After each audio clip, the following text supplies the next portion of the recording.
Big U had Nipsey Hussle killed, nigga. Everybody know that. Wait. You get a call from Big U telling you Nipsey just got killed. Yeah. You panic, call Nip. Nip answer the phone. 3 minutes after you get out the phone with Nip, he get killed. So you think he hit you a little too early? Everybody in the streets been whispering that Big U had some kind of hand in Nipsey's death, and now things just got even crazier. A secret camera clip popped up, and people are saying it flips Big U's own confession into something way darker than anyone expected. This hidden footage got the whole hood talking like never before. The truth about Nipsey's murder is way messier than the official story ever let on. Ermias Joseph Asghedom, better known as Nipsey Hussle, wasn't just another rapper who made it out. He was the pride of South Central. Outside his Marathon store, Nipsey was gunned down in cold blood, and with him, the community lost a visionary, a boss, and a man who never turned his back on his people. That shook hip-hop to the core. At just 33 years old, Nipsey had pulled off what many thought was impossible. He transitioned from a life in the streets to owning real businesses, building a legacy that went beyond music and still kept it real with his block. He was bridging worlds, corporate money, and street loyalty, and that's what made him so rare. But here's where the cracks start showing, and the official version doesn't add up. Cops said Eric R. Holder Jr. pulled the trigger, and in July 2022, he got slammed with 60 years to life behind bars. On paper, the prosecution painted the story as clear as day. But people in Nipsey's circle swear there's more to it. They tried to sell it like this was just a premeditated killing over some street beef and snitching accusations, but that case closed label never sat right with people.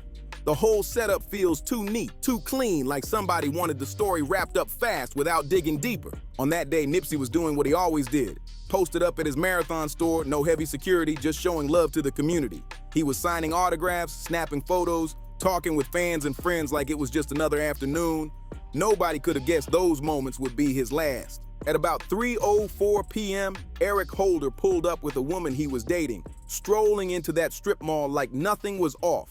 Witnesses, including Herman Cowboy Douglas, said Nipsey casually mentioned the rumors floating around that people were calling Holder a snitch. Nipsey didn't press him, he didn't threaten him, he just told him to handle it carefully, man to man. That ain't beef, that's advice from somebody who knew the streets. The exchange wasn't wild, no yelling, no fists flying, it was calm, even respectful. Two men from the same neighborhood chopping it up, but then comes the twist that blows the simple dispute theory out the water. Holder walked off, grabbed some chili cheese fries from the burger spot like he had all the time in the world, slid back to the woman's car and told her to park somewhere else. When he stepped back out, he wasn't holding food, he was strapped with not one but two guns, a semi-auto and a revolver. That move screams planning, not rage. It wasn't no heat of the moment decision, it was cold, calculated, and executed like a mission. Holder walked back up on Nipsey, who was chilling with his people, and out of nowhere he unleashed gunfire. At least 10 shots tearing through the air. The autopsy later showed Nipsey was hit 11 times. Head, chest, back, stomach, thighs, even down to his big toe and right elbow. It was brutal beyond words. Witnesses say, after Nipsey dropped, he muttered, "You got me." And that's when Holder allegedly kicked him in the head before running off. That wasn't just rage, that was pure execution style. Two others nearby caught bullets too, but they survived. Still, the way Nipsey was gunned down shook even the toughest street soldiers. This wasn't no regular beef turning ugly. This was vicious, cold, and personal on another level. By 3:55 p.m., just 35 minutes later, doctors pronounced Nipsey dead, and the city felt like it stopped breathing. The Marathon store, once a beacon of hope, instantly flipped into a taped-off crime scene, a scar on South Central that will never heal. But even while cops were processing the scene, the streets were already buzzing with questions. How does a calm talk about snitch rumors suddenly explode into one of the most savage shootings in rap history? Who gains from this? Who really benefited from taking Nipsey out the picture? Surveillance cameras were everywhere that day.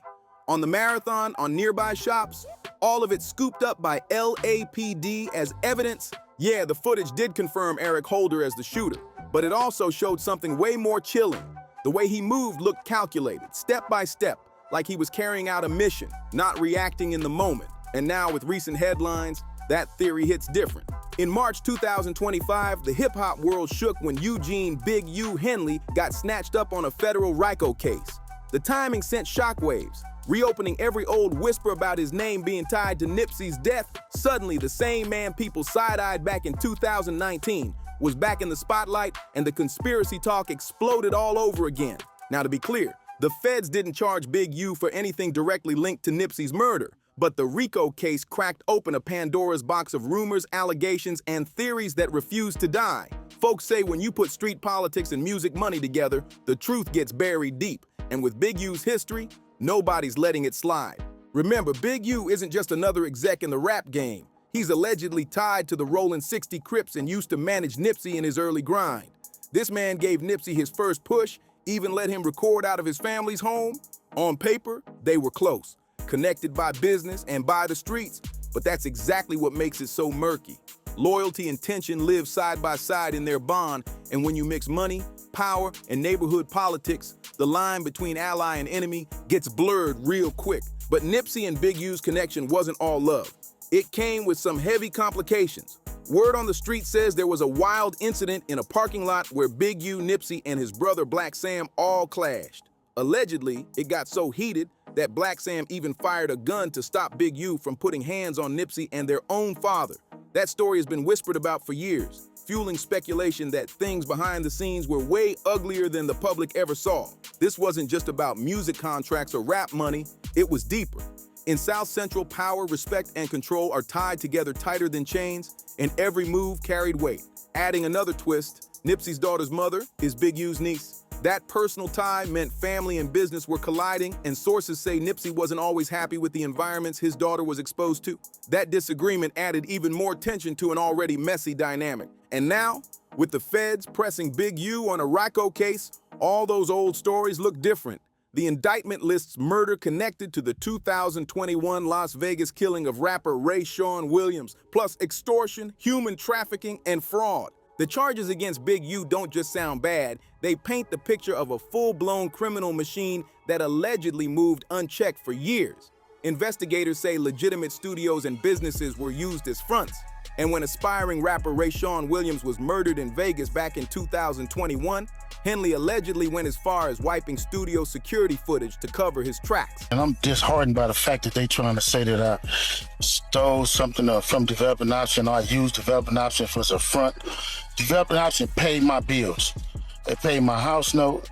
They paid the bills for my family, the money I made as an employee for Developing Option. I never mixed that with nothing. I didn't manipulate nobody. I didn't steal nothing. That shows somebody who knew surveillance could bury him and who allegedly made sure to control every angle. That detail is chilling because it screams pattern. If Big U really had the mindset to erase evidence in one case, then people can't help but ask, did he use the same playbook when it came to Nipsey's murder? The timing of these revelations has hit hip-hop like a bombshell. Just when the community thought the case was settled with Eric Holder locked up, suddenly new shadows creep back over the whole story. Rapper SKG even came out publicly accusing Big U of being involved in Nipsey's death, especially after that 2025 RICO arrest. Now, SKG doesn't have hard proof, but her words echoed with thousands who always felt the official story didn't add up. For them, the idea of Big U pulling strings fits too perfectly into the cracks the case left behind. But the most unsettling part isn't just the speculation. It's what it says about the world Nipsey was trapped in. South Central is a place where music dreams and street politics collide. And too often, young black men who try to break the cycle get crushed by it instead. Nipsey knew this reality well, which is why he poured his soul into creating new lanes, businesses, jobs, opportunities for the next generation. His murder wasn't only a personal tragedy, it felt like the system itself taking him down. The same system that lets criminal empires thrive while punishing those who try to escape. The conspiracy talk around Nipsey's death didn't come out of nowhere. It's rooted in years of distrust toward official stories, especially when it comes to powerful black voices being silenced. People point to history, from COINTELPRO targeting leaders to whispers about industry setups and even claims of a government hit connected to Nipsey's planned Dr. Sebi documentary. Wild or not, these theories reflect real fears that anytime a black figure threatens the system, they end up gone. To some, these theories sound far-fetched. Government putting this big-ass picture, they gonna arrest 21 dudes, some dudes I don't even talk to. I don't even know nothing about. So how the hell you gonna lump me in with all them? But it's all a big picture though. It's all a big picture.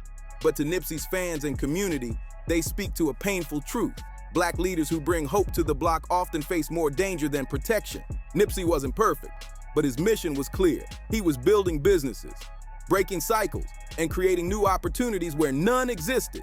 That's why his death feels bigger than a street dispute. It feels like a blow against progress itself. Now bring in Big U. His name sits right in the middle of this messy web of power, loyalty, and betrayal. The RICO case that hit in March 2025 ripped the mask off his empire. Feds accusing him of running a mafia-style operation through his nonprofit Developing Options, all while maintaining ties to the rolling 60s. The scope of charges, murder, extortion, human trafficking, fraud, is staggering. It painted a picture of a criminal empire running bold and unchecked, and the timing couldn't be more suspicious. Just as Nipsey's story seemed closed, Big U's empire started crumbling. What makes it even crazier is that before turning himself in, Big U dropped a series of videos giving his own version of events, trying to control the narrative. To some, those clips sounded like damage control. To others, they were coded confessions wrapped in bravado. Those videos ended up sounding like both the defense and a confession rolled into one.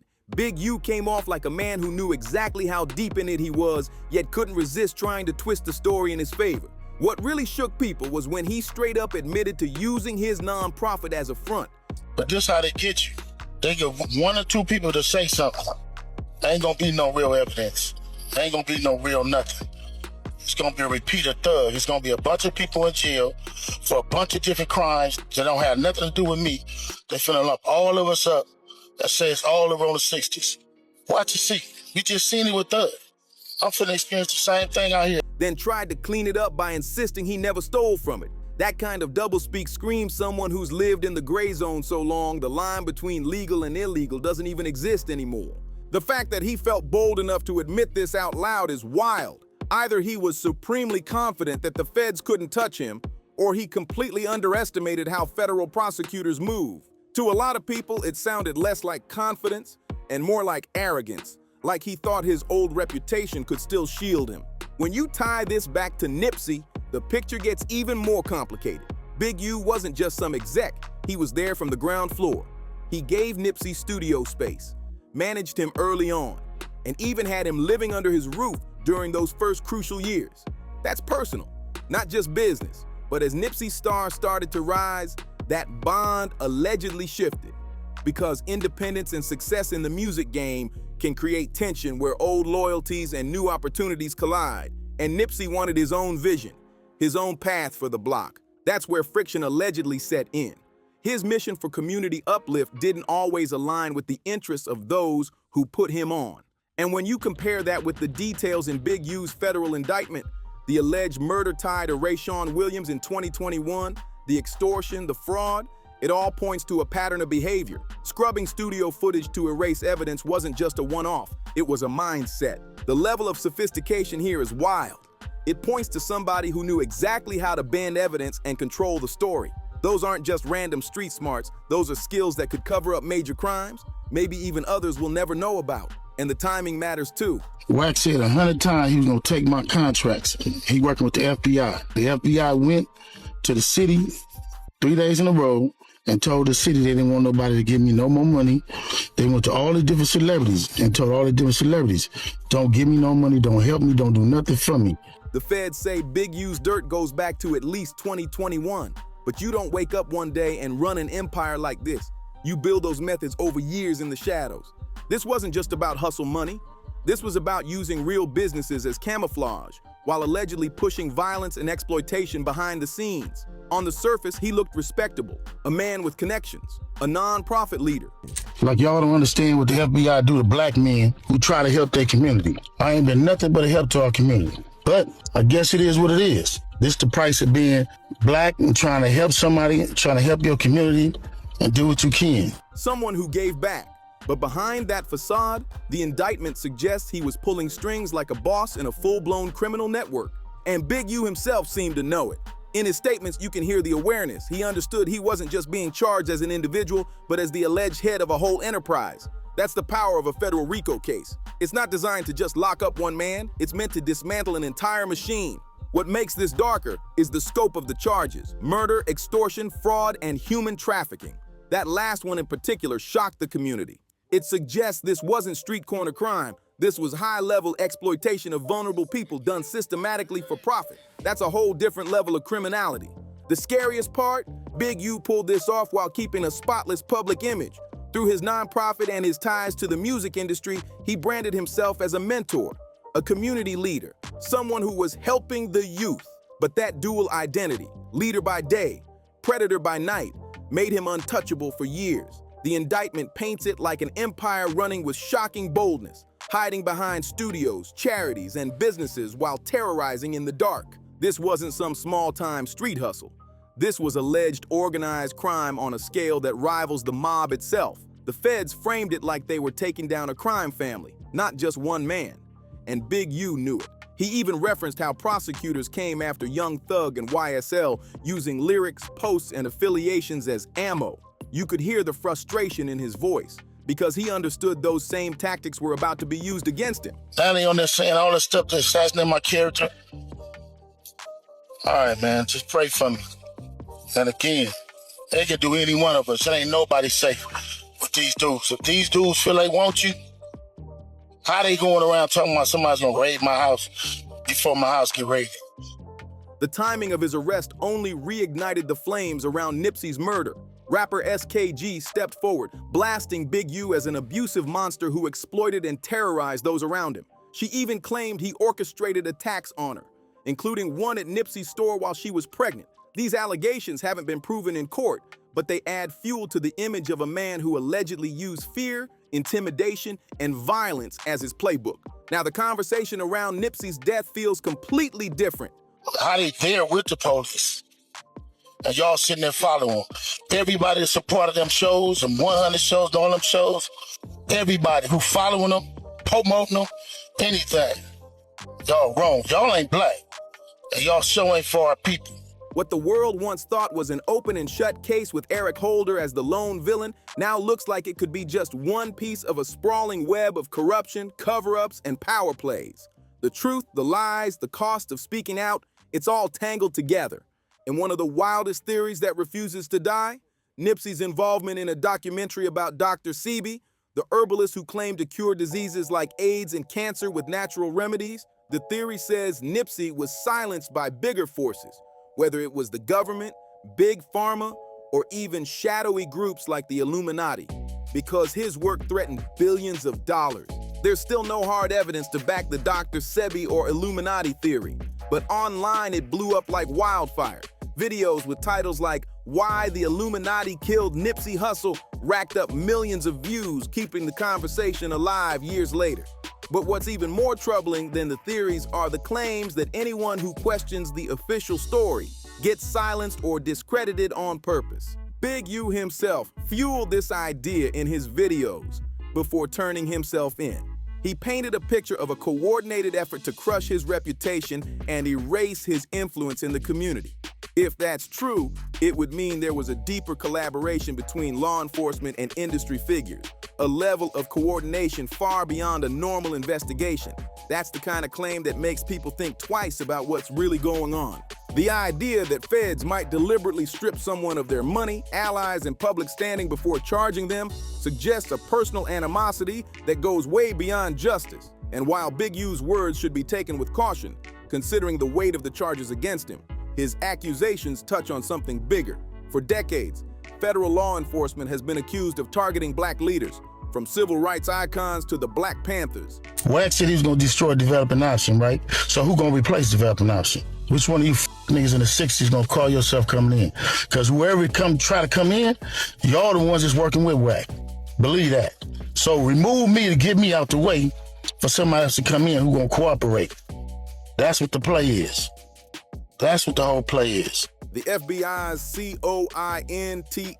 COINTELPRO program left behind scars of distrust that still shape how these stories are seen today. And that's what makes Nipsey's case hit so hard. Unlike other celebrities who cut ties with their block, Nipsey stayed rooted in South LA. He invested in Crenshaw, built Marathon Clothing, and launched anti-gang programs to shift the culture. He wasn't just rapping about change, he was funding it, living it, building it from the inside out. Now here's the part that gives everyone chills. Nipsey was scheduled to meet with LAPD, Chief Michael Moore, and Roc Nation reps the very next day after his murder to talk about curbing gang violence in South LA. The timing of that meeting has fueled endless speculation. Was his killing just random street politics, or was it connected to the fact that he was about to broker peace on a level that threatened both the streets and the system? Some people believe Nipsey was actually targeted by the LAPD or even the FBI because he was planning to sit down with law enforcement about curbing gang violence. There's no evidence to prove it, but the timing has always felt too strange to ignore, and that's the most unsettling part of these theories. While they may never be proven, they've been used to steer the conversation away from the real problems Nipsey was fighting to fix. Writers at The Atlantic pointed out that these conspiracies distract from bigger issues. Why so many young black men fall victim to violence in the first place. Problems like underfunded schools, no opportunities, and a system stacked against them. That's what Nipsey wanted to change, yet the noise of these theories often overshadows that mission. But you can't ignore the role of social media in all of this. Platforms like YouTube, Twitter, and Instagram have turned into breeding grounds for wild speculation, with little to no fact-checking. Videos with flashy titles like "Big U Caught on Camera Admitting to Nipsey's Murder" rack up millions of views, even when there's zero evidence behind them. The hype itself becomes the story. Big U's own statements added fuel to the fire, calling out how bloggers and podcasters were spreading supposed inside info about raids and investigations before they even happened. That raises real questions. Were these people just guessing right? Or did they have access to information from somewhere they shouldn't?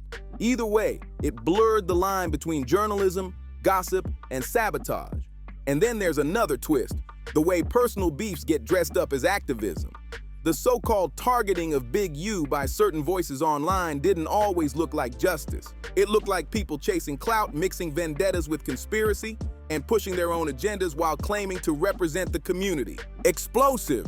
If true, it means entertainment, police, and media could be coordinating to set people up through carefully crafted social media campaigns. That's not just shady, that's terrifying.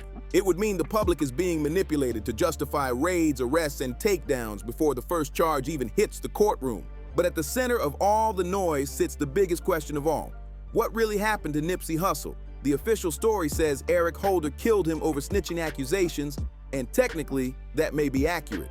But it doesn't even begin to explain the bigger picture. The power struggles, the business disputes, and the community politics surrounding Nipsey created a dangerous storm. And that's the part no courtroom addressed. The savagery of the attack makes it hard to swallow the simple dispute version. Holder didn't just shoot. He fired 11 times, hitting Nipsey everywhere from his head to his chest, then allegedly kicked him in the head as he lay dying. That's not just rage. That looks like an execution designed to send a message. The real question is, whose message was it? And what were they trying to communicate?